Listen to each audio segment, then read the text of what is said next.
কেউ জঙ্গি তৎপরতা করবে বা আইএসআই বা অন্য কোনো সংগঠনের ভাব আদর্শে চলবে সেটার কোনো সুযোগ নাই। যে জঙ্গি তৎপরতা করবে যারা নিষিদ্ধ সংগঠন তাদেরকে আমাদের যে তৎপরতা সেটা কিন্তু অব্যাহত আছে। আমাদের বাহিনীরও কিন্তু ৪৪ জন সদস্য তারা শহীদ হয়েছে। যারা স্বাধীনভাবে বিভিন্ন দেশীয় এবং আন্তর্জাতিক ইস্যু নিয়ে যারা তাদের মতামত তুলে ধরতে চায়, যেমন ইসরায়েলের বিরুদ্ধে আপনারা জানেন যে ফিলিস্তিনের উপর ইসরায়েলি আগ্রাসন, সেই প্রেক্ষিতে অনেকেই মিছিল মিটিং করছে, সেটি একটি পক্ষ আছে।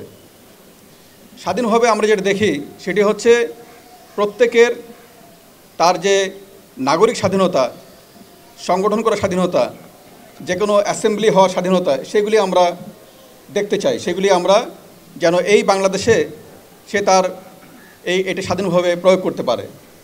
কিন্তু কেউ জঙ্গি তৎপরতা করবে বা আইএসআই বা অন্য কোনো সংগঠনের ভাব আদর্শে চলবে সেটার কোনো সুযোগ নাই। শিয়া বাটার ও ভিটামিন ই সমৃদ্ধ lily glam beauty soap. Lily, always beautiful. ইতিমধ্যে আপনারা দেখেছেন যে হিজবুত তাহরির নিষিদ্ধ সংগঠন, তার যে মূল সমন্বয়ক, মিডিয়া সমন্বয়ক, তাকে আমরা গ্রেপ্তার করেছি। আমরা তথাকথিত পতাকা নিয়ে যারা হঠাৎ করে ঝটিকা মিছিল করেছে সেই ধরনের ৩ জনকে আমরা অ্যারেস্ট করেছি গত 2 দিন আগে।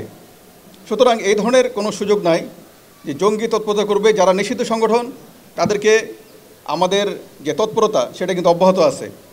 জামিন, এদের মধ্যে আমরা হিসাব করে দেখেছি যে যেসব জঙ্গির কথা বলা হচ্ছে এবং যারা জামিনের কথা বলা হচ্ছে, জঙ্গি এবং সন্ত্রাসী, এই জঙ্গি এবং সন্ত্রাসীদের জামিন কার্যক্রমটা অনেক আগের, বিগত সরকারের সময়ের। তারা কোনো কারণে তখন বের হতে পারে নাই, বের হয় নাই। আর যারা বের হয়েছে তাদের কিন্তু তাদের উপর আমাদের নজরদারি সেটি কিন্তু অব্যাহত আছে। কেউ যদি আবারও কোনো সন্ত্রাসী কার্যকলাপ জড়িত হয়ে পড়ে, কেউ যদি জঙ্গি কার্যকলাপ জড়িত হয়, সেই ক্ষেত্রে তাদেরকে বিহাইন্ড দ্য বার্স থাকতে হবে, তাদেরকে বাইরে আসার সুযোগ নাই। সকল সময় ঝুঁকিটা পর্যালোচনা করি এবং ঝুঁকির ক্ষেত্রে আমরা দেখেছি যে সেই ধরনের কোনো শঙ্কা, নিরাপত্তা শঙ্কা, এটা আমাদের কাছে কোনো ডেফিনিট কোনো কিছু নাই।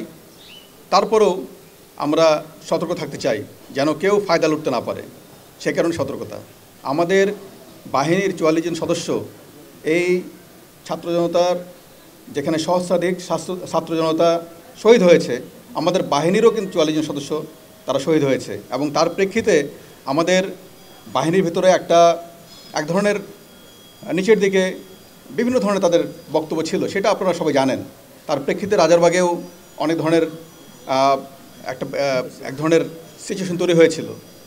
আমরা সেই জায়গা থেকে তাদের হৃত মনোবল, হারানো মনোবল, সেটা ফিরিয়ে আনার জন্য যে কার্যক্রম সেগুলি কিন্তু চলমান আছে এবং ইতিমধ্যে সবাই কাজ করছে সব জায়গায়।